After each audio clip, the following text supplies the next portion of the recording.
அனைவருக்கும் வணக்கம். நம்ம தம்பிகளுக்கு நான் நேற்று நாள் ஒரு வீடியோ போட்டதை எல்லோரும் பார்த்துட்டு என்கிட்ட நேரடியாக சில பேர் தொடர்பு பேசுனாங்க. ஆனால் இந்த வீடியோ ரொம்ப சிறப்பாக இருக்குது. இது ஒரு நுட்பமான அரசியலை நீங்கள் ஒரு ஊடகவியலாளராக இருந்து அதை நீங்கள் பேசுகிறது அது சரியாக இருக்குதுன்னு சொல்லி கமெண்டே ஒரு நிறையா இருந்தது. லைக்கே ஒரு 1000 லைக்குக்கு மேலே இருந்தது. உங்கள் எல்லாருக்கும் இதை என்கிட்ட பேச முடியாமல் இருந்த சில பேருக்கும் நான் என்னோடய நன்றியை தெரிவிச்சுக்கிறேன். இதுக்கு தான் இந்த சேனல்.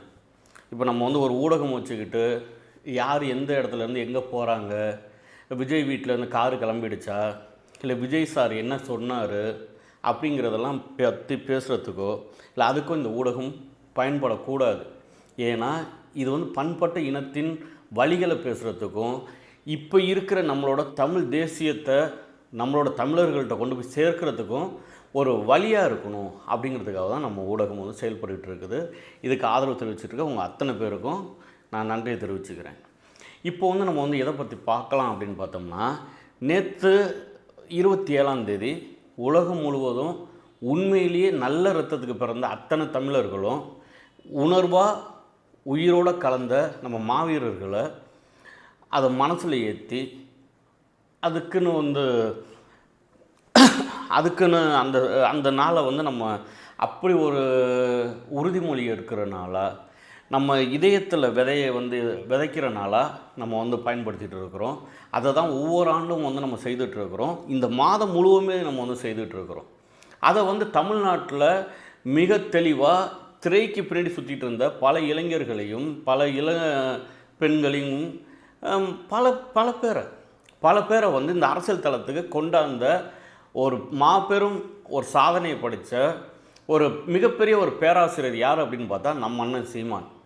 சீமானுக்கு முன்னாடி தலைவர்கள் மட்டும்தான் இங்கே நம்ம தலைவரை பற்றியும், அதான் நான் சொல்கிறது அரசியல் கட்சி தலைவர்கள் மட்டும்தான், அது சில பேர் மட்டும்தான் ஒரு புகழ் பாடிக்கிட்டு அப்போ நம்ம இயக்கம் நல்லா இருந்த சமயங்களில் தலைவர் அவங்க அந்த தலைவர்கள் தான் பேசுவாங்க.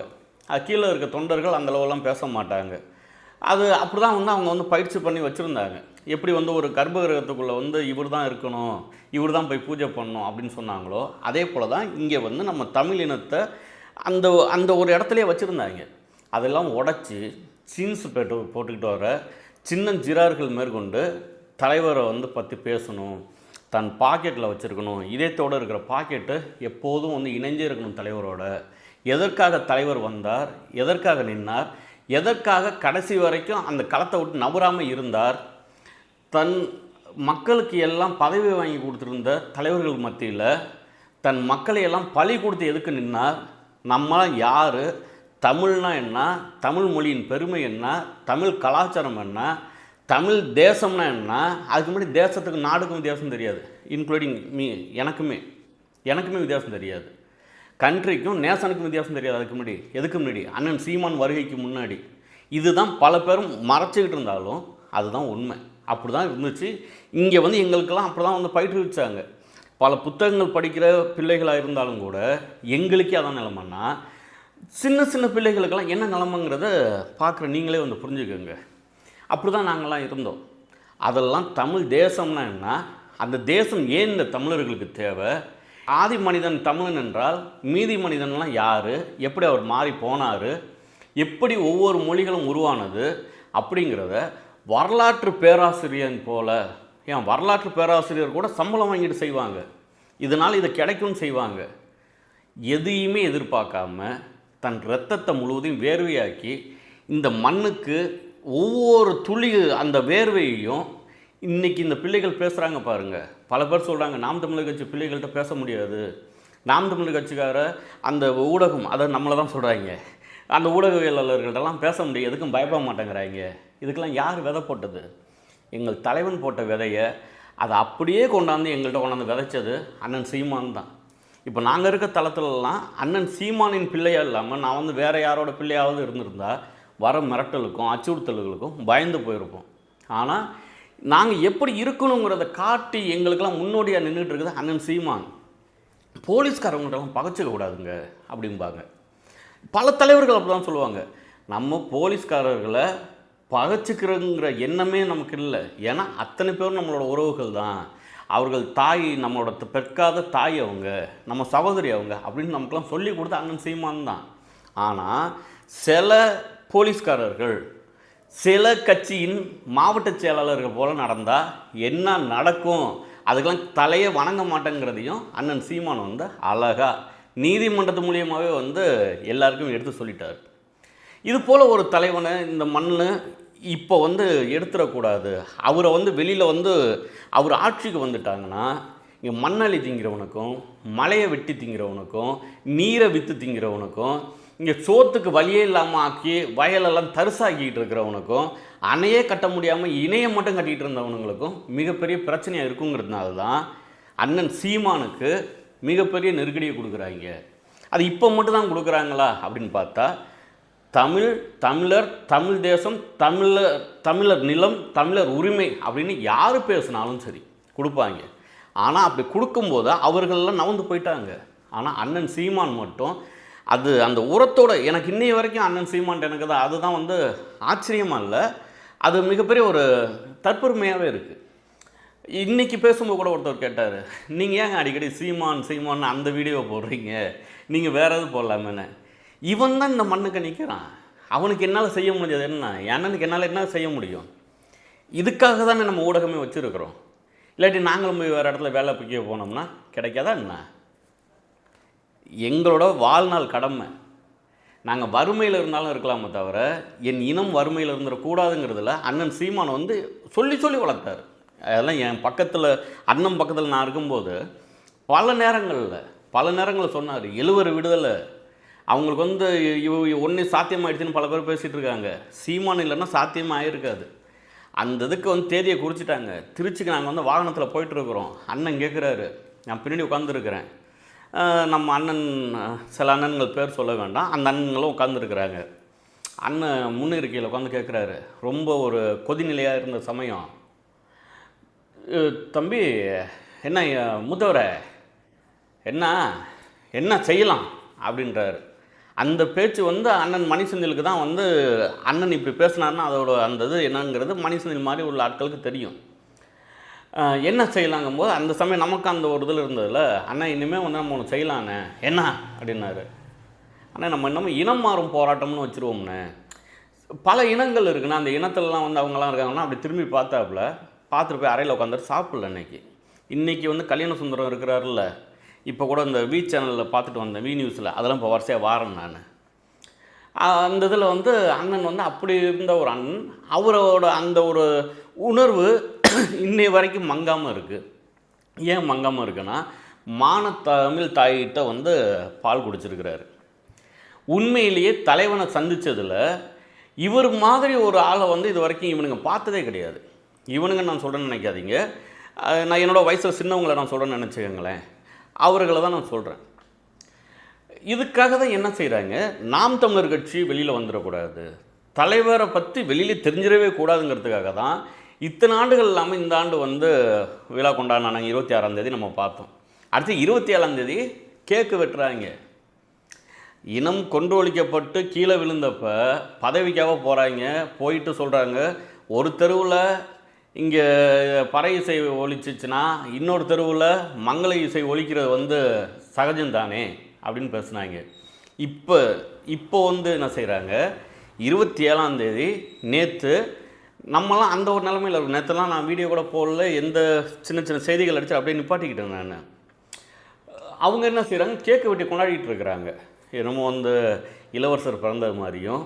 அண்ணன் சீமான் இந்த தளத்தில் நின்றுட்டு இருக்கிற வரைக்குமே பாரதிய ஜனதா எப்படி இந்த மண்ணுக்குள்ளே வந்து நிற்க முடியாதோ அதே இடத்துல தான் அண்ணன் இங்கே இதையும் வச்சுருந்தார், திமுகவையும் வச்சுருந்தார். ஆனால் சில பேர் அது எல்லாத்தையும் மறந்துட்டு வந்து நாங்கள் வந்து திருப்பி நாங்கள் அங்கே போகிறோம் அப்படின்னு சொல்லி போய் அங்கே நின்னதுனால தான் இன்றைக்கி வந்து திமுக வந்து ஆட்சி அதிகாரத்திலே இருக்குது. இல்லாட்டி இன்றைக்கி சொல்கிறார்ல எங்கள் தாத்தா தான் பெரிய ஆளுன்னு, அவங்க தாத்தா வந்து கடைசி வரைக்கும் சீமானால் அவர் வந்து ஆட்சி அதிகாரத்துக்கு வர முடியாமல் இருந்தது.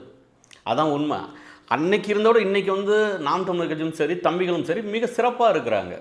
இதில் வந்து நம்ம கூட இன்னொரு விஷயம் கூட நம்ம பேசலாம். இப்போ செங்கோட்டையன் வந்து அங்கே இதுக்கு தாவேக்காவுக்கு போயிட்டார், டிவிகேக்கு போயிட்டார். டிவிகேக்கு போனதுனால இங்கே வந்து செங்கோட்டையன் வந்து ஏதோ போய் அவங்கள்ட்ட மாட்டிட்டாங்க அப்படி தான் வந்து வெளியில் பார்க்குறவங்க நினைக்கிறாங்க, நம்மளே அப்படி தான் நினச்சோம். ஆனால் செங்கோட்டையன் கிட்டக்க தான் இங்கே தாவேக்காவும் விஜயும் இந்த ஆதவ அர்ஜுனாவும் இவங்க புஷி ஆனந்தும் அந்த கட்சி மாட்டிக்கிச்சு அப்படிங்கிறது தான் இப்போ வந்து நமக்கு தெரிய வருது. எப்படி அப்படின்னு நம்ம வந்து அதை பார்க்குறோங்கன்னா, இவர்கள் வந்து அதாவது எப்படி நம்ம சொல்லலாம் அப்படின்னு பார்த்தீங்கன்னா, ஒரு 20 வயசில் போய் செங்கோட்டையன் வந்து எம்ஜிஆர்கிட்ட போய் சேர்ந்துருக்கிறாரு. அவர் சொன்னது தான் போய் சேர்றாரு. அப்போ அவர் எந்த மனநிலையில் இருந்திருப்பார்? ஒரு ரசிக மனநிலை தான், ஒரு ரசிகர், அவ்வளோதான். போய் சேர்றாரு. என் மக்கள் யாருக்கெல்லாம் வாக்கு செலுத்திருக்கிறாங்க பாருங்கள், வாக்கு செலுத்துகிறாங்க, ஜெயிக்கிறாரு. என்னமோ அவர் வந்து வைகை அணை கட்டின நம்ம காமராஜ் ஐயா வட்டம் இவங்க வந்து அந்த அளவுக்கு பெரிய பில்டப்பாக விட்றாங்க. இப்போ வந்து எடுத்து பார்க்கும்போது இப்போ நம்ம பேச வேணாம்னு பல நேரத்தில் நினச்சா கூட இந்த வாச்சாத்தி பிரச்சனைக்கெல்லாம் வந்து இவர் காரணம் மறந்துருக்கிறாரு. அந்த சமயங்களில் இவர் என்ன சொன்னாருங்கிறத கம்யூனிஸ்ட்டில் வந்து ஐயா சண்முகம்லாம் பேசும்போது நமக்கு சங்கடமாக இருக்குது. இந்த மனுஷனையா அண்ணன் சீமான் ஏன் வந்து இது வரைக்கும் உடைக்காமல் இருக்கிறாருன்னா, என்னைக்காவது ஒரு நாளைக்கு நீங்கள் வந்து அந்த இடத்துல வந்துட்டிங்கன்னா சுத்தமாக எல்லாத்தையும் உடைச்சி முடிச்சிருவாப்புல. அந்த நிலமையில் தான் வந்துட்டு இருக்குது. இவங்க போய் நேரம் அங்கே போய் சேர்ந்துட்டு விஜய் வந்து 1.5 மணி நேரம் சாலெல்லாம் போட்டு இவருக்கெல்லாம் வந்து வரவேற்பு கொடுத்தாராம். அது வந்து மிகப்பெரிய சாதனை செய்தாராம் விஜய். யார் சொல்கிறது? ஐயா செங்கோட்டையன் சொல்கிறாங்க. உடனே இவங்க எல்லாரும் அழைச்சிட்டு போய் யார்கிட்ட நிற்க வச்சாங்கன்னா ஜெயலலிதா, அண்ணா, எம்ஜிஆர்கிட்ட விட்டாங்க. அப்போ இந்த ரசிக மனப்பான்மையோட ஒருத்தவங்க வாராங்க, ஒரு ரசிக மனப்பான்மையோட ஒருத்தவங்க வந்து கட்சி நடத்துகிறாங்க அப்படின்னா அதில் என்ன நடக்குது அப்படின்னு பார்த்தீங்கன்னா, அதில் வந்து முழுமையாக அவங்களுக்கு வந்து ஒரு ஆள் உழுவுறதுக்கு ஒரு கால், அவ்வளோதான் அவங்களுக்கு. அதுக்கு ஏதோ ஒரு பேர் சொல்லி அவங்கள வந்து ரசிக மனப்பான்மையோட விட்டுருவாங்க. அதையெல்லாம் உடைச்சவன் யார் அப்படின்னு பார்த்தீங்கன்னா அண்ணன் சீமான் தான். இப்போ அப்படி தானே நடக்குது. ஏற்கனவே எம்ஜிஆர் சொல்லியிருக்கிறாரு, இப்போ விஜய் சொல்லியிருக்கிறாரு. அதிமுகவில் என்ன பிரச்சனை அப்படின்னா, இவர் வந்து இது வரைக்குமே இவருக்கும் எடப்பாடி பழனிசாமிக்கும் பிரச்சனை, அதுதானே ஐயாவுக்கும் இவருக்கும் தானே பிரச்சனை. இதுக்கு வந்து அந்த தொண்டர்களும் இவருக்கு வாக்கு செலுத்தின அந்த மக்களும் இருக்காங்கல்ல, அந்த மக்களையும் கொண்டு போய் என்ன செய்கிறாரு, இப்போ வந்து ஒரு கட்சி ஆரம்பிக்கணும்னு வச்சுங்க. இப்போ செங்கோட்டையன் வந்து ஒரு கட்சி ஆரம்பிக்கணும் அப்படின்னு எல்லாருமே பேசிகிட்டு இருந்தாங்க. இப்போ கூட ஆரம்பிச்சிருவாங்கன்னு கூட சில பேர் சொன்னாங்க. ஆனால் அவர் எவ்வளோ ஒரு சாதுரியமாக வேலை பார்த்துருக்காரு பாருங்கள். இவர் ஒரு கட்சி ஆரம்பித்து அதில் வந்து அதிமுக தொண்டர்கள் வருவார்களான்னு பார்த்தா வரமாட்டாங்க. ஆனால் இன்றைக்கி என்ன நடக்குது அப்படின்னு பார்த்தா, செங்கோட்டையனுக்கு வரவேற்பு கொடுக்கறதுக்கு 5 மணி நேரம் காத்துட்டு இருக்கிறாங்களே எல்லாம். காத்துட்டு இருந்து அவங்க கொண்டு போகிறாங்க. கொண்டு போகும்போது அதே அந்த கூட்டம் தான். நம்ம வந்து திருப்பி தற்கூரின்னு சொல்ல வேணாம்னு நான் நினைக்கிறேன். அந்த கூட்டம் தான் அதே போல் கத்துது. மைக்கிட்ட போய் அண்ணன் நிற்கிறாரு செங்கோட்டையன் ஐயா, அவர் வந்து பேசணுங்கும்போது அவர் பாட்டு பேசியிருக்காரு, இங்கே பாட்டு கத்திக்கிட்டு இருக்கிறாங்க. இது எல்லாமே நடந்துக்கிட்டு தான் இருக்குது. அதில் ஐயா வந்து இவர்கள்ட்ட மாட்டிட்டாங்க அப்படின்னு சொல்லி சில பேர் நினச்சிக்கிட்டு இருந்தா, இவர்கள்ட்ட தான் கட்சி வந்து மாட்டிக்கிச்சு தாவேக்கா. கூடிய சீக்கிரம் வந்து இது என்னங்கிறது தெரிய வரும். இந்த இடத்துல தான் அண்ணன் சீமான் வந்து மிக பெருசாக வந்து மாறுபட்டு இங்கே வந்து ஒரு தத்துவ கூட்டம் வேணுமா, இல்லை தற்கூரி கூட்டம் வேணுமா, இங்கே ரசிக கூட்டம் வேணுமா, இங்கே வந்து புரட்சியாளர்கள் வேணுமா அப்படின்னு சொல்லி இங்கே வந்து ஒரு மிகப்பெரிய ஒரு படையை கட்டிட்டு வராருல, அதை உடைக்கிறதுக்கு தான் இந்த காங்கிரஸ், இந்த பிஜேபி, இந்த திமுக, இந்த அதிமுக எல்லாம் சேர்ந்து ஒரே ஒரு தத்துவத்தை எதிர்க்குதுன்னா நம்ம தானே முதன்மை சக்தி. நாம் தமிழர் கட்சி தானே முதன்மை சக்தி. முந்தா நாளில் அண்ணன் பேசுகிறாங்க, நேற்று அண்ணன் பேசுகிறாங்க. இது எல்லாத்தையும் நம்ம வந்து பார்க்குற நம்ம அதை கொண்டு போய் நம்ம சேர்க்குறோம், ரசிக்கிறோம், இங்கே ஷார்ட்ஸ்லாம் போடுறோம், அதை வெட்டுறோம். ஆனால் அவர் வந்து எந்த அளவுக்கு வந்து அந்த இடத்துல உறுதியாக நிற்கிறாரோ அந்த அளவுக்கு உறுதியாக நம்ம வந்து நிற்கிறோமா அப்படின்னா சில பேரை நான் சொல்கிறேன். சில பேர் வந்து அதில் வந்து உறுதியாக நிற்காமல் எங்கேயாவது போய் நின்று நம்ம ஏதாவது ஒன்று கிடச்சா போதுங்கிற சில பேர், அந்த சில பேருங்கிறத வந்து நம்ம கட்சியில் உள்ள நம்ம தம்பிகளை நான் சொல்லலை, சில தர்த்தரியம் இருந்துச்சுல இந்த கட்சியில். இந்த இப்போ கூட இன்றைக்கி கூட பார்த்தேன், சவுக்குங்கிறவங்க அதை சவுக்கு சங்கரோட போய் உட்காந்து பேசியிருந்தாப்புல. இந்த ஜெகதீஷ பாண்டியன்னு சொல்லி ரொம்ப ராசியான மனுஷன். அவர் சொல்கிறாப்புல, இந்த கேமரா எடுத்துகிட்டு இங்கேருந்து வந்துட்டாங்கன்னா உடனே நீ கேமரா மைக்கும் வச்சுருந்தா நீ உனக்கு பெரிய ஆளா அப்படின்னு சொல்லி வந்து சீமான் கேட்டாப்புல அப்படின்னு. அதுக்கு அவங்களே எதுவுமே சொல்லலை. அவங்களே எல்லாருமே அடுத்த நாள் ஏன்னா நீங்கள் வந்து இப்படி பேசிட்டீங்கன்னா அதுக்கு அண்ணன் விளக்கம் சொன்னாங்க. நேற்றே வந்துச்சு. அது கூட தெரியாமல் இது எங்கே போய் படுத்துருச்சுன்னு தெரில, இல்லை என்றைக்கு இதை வந்து வீடியோ எடுத்தாங்கன்னு தெரில. அது வந்து இன்றைக்கி உட்காந்துட்டு அண்ணன் சீமான் வந்து பேசுதுன்னா இவங்களோட நோக்கம்லாம் என்ன? ஒட்டு மொத்தமாக தமிழ் இனத்துக்கும் தமிழ் தேசமும் இங்கே அமையக்கூடாது, தமிழ் தேசிய அரசியலுங்கிறதே ஒன்று இருக்கக்கூடாதுன்னு ஏற்கனவே நினச்சாங்கல்ல, அதுக்கு உண்டான வேலையை தான் அவங்க பார்த்துட்டு இருக்கானுங்க. அதை விடவும் 1000 மடங்கு அதிகமாக இந்த மண்ணில் பல விதைகளை வந்து எடுத்துட்டாப்புல அண்ணன் சீமான். பல பேர் வந்து பல லட்சம் பேர் இங்கே வந்து சீமானாகவே இருக்கிறாங்க. சீமான் அண்ணன் ஒருத்தவராக இருந்தாருன்னா இவங்க போய் ஒழிச்சிடலாங்க. இப்போ விஜயகாந்தெல்லாம் அப்போ தான் ஒழிச்சாங்க. ஒரு ஆள் தான் விஜயகாந்த். ஆனால் இங்கே இருக்கிறவன் அத்தனை பேரும் என் தலைவன், அத்தனை பேரும் அண்ணன் சீமான் அப்படி வந்து நின்ட்டான். அப்போ இந்த தளம் எந்த அளவுக்கு வந்து வீரியமாக போயிருக்குன்னா, அண்ணன் சொன்னார்ல, உறுதியாக தமிழக அரசு சார்பில் இங்கே 26 எப்படி நீங்கள் மறைச்சிங்களோ அந்த 26ஆம் தேதி விழா எடுக்கப்படும். 27ஆம் தேதி நீங்கள் என்ன செய்தீர்களோ அது இங்கே வந்து விழாவாகவே, அரசு விழாவாகவே எடுக்கப்படும். நாம் தமிழர் கட்சி தம்பிகள் தங்கைகள் இங்கே நம்ம உறவுகள் அத்தனை பேர் நம்ம வந்து உறுதி எடுக்க வேண்டியது என்னென்னா, 2026 அண்ணனுக்கு இப்போயே வந்து வயசு இவ்வளோ வயசு, அவர் வந்து ஓடி ஓடி உழைச்சிட்டு இருக்கிறாரு, நம்ம பார்த்துட்ருக்குறோம். பார்க்குற நம்ம அத்தனை பேருமே ஒரே ஒருத்தன் ஓடிட்டு இருக்கிறான், நம்மளால் முடிஞ்ச நம்ம செய்துட்டு இருக்கிறோம். ஆனால் ஒருத்தன் குறைந்தபட்சம் ஒரு 3 ஓட்டு இல்லை ஒரு 5 ஓட்டு இதை நம்ம வந்து சரி பண்ணால் கூட தாராளமாக வந்து வென்றலாம். இங்கே வந்து இது தாவேக்கா வந்துருச்சு, அது வந்துருச்சு, இது வந்துருச்சு, அதெல்லாம் நமக்கு வந்து இடமே இல்லை. நம்ம வேற, அவங்க வேற. என்னதான் இருந்தாலும் இப்போ வந்து அவங்களுக்குள்ளெல்லாம் வந்து போட்டியாகவே இருக்கும். இந்த திமுகவில் உள்ளவன் அங்கே ஓட்டு போடுவான், அங்கே இருக்கவன் இங்கே போவான். ஆனால் நாம் தமிழரில் இருக்கிறவன் எங்கேயுமே போக மாட்டாங்கிறது தான் நேற்று மேற்கொண்டு நடந்த அந்த நம்மளோட நிகழ்வுலேயே தெரிஞ்சிருக்கு. அப்போ எல்லாருமே வந்து உறுதி எடுத்து நம்ம நிற்கணும். 2026 உலகம் முழுவதும் உள்ள தமிழர்கள் ஒத்து கவனிச்சிட்டு இருக்கிறான். நம்ம எப்படியாவது வெற்றி பெற்றுருவோம், இங்கே மானத்தமிழர்கள் இந்த மண்ணில் வாழ்கிறாங்க, நாம் தமிழர் கட்சி வெற்றி பெற்றுருவோன்னு அதை வந்து சிதைக்கிற அளவுக்கு நடந்துடவே கூடாது. அதில் உறுதி எடுங்க. உறுதியாக பார்த்துட்டு இருக்க மக்கள் வந்து பார்த்துக்கோங்க. இங்கே அண்ணா திமுக ரெண்டுக்கும் பெரிய வித்தியாசமே கிடையாது. வேணா இந்த கல்யாண சுந்தரம் அண்ணன் வந்து சொல்லலாம், இல்லை நாங்கள்லாம் வந்து வேறன்னு சொல்லி, என்னமோ இவங்க இருந்தப்போ டாஸ்மாக் கடைலாம் இல்லாத மாதிரியும் இவங்க இருந்தப்போ மிடாஸ்லாம் இல்லாத மாதிரியும் அவர் பேசலாம்.